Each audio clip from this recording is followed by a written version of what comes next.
Des décombres de cette maison, les secouristes parviennent à sauver une personne.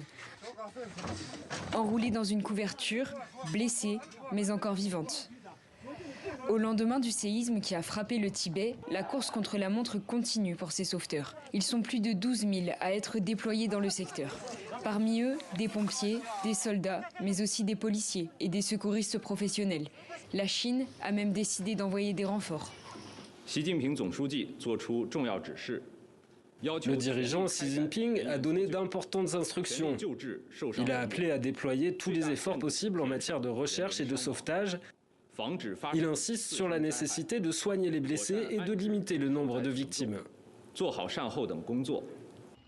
Les conditions climatiques rendent la tâche d'autant plus complexe. La température extérieure est d'environ moins 11 degrés et l'urgence est à la mise à l'abri des sinistrés. 30 000 d'entre eux ont déjà été relogés, pour la plupart dans ces tentes, installées par les secours.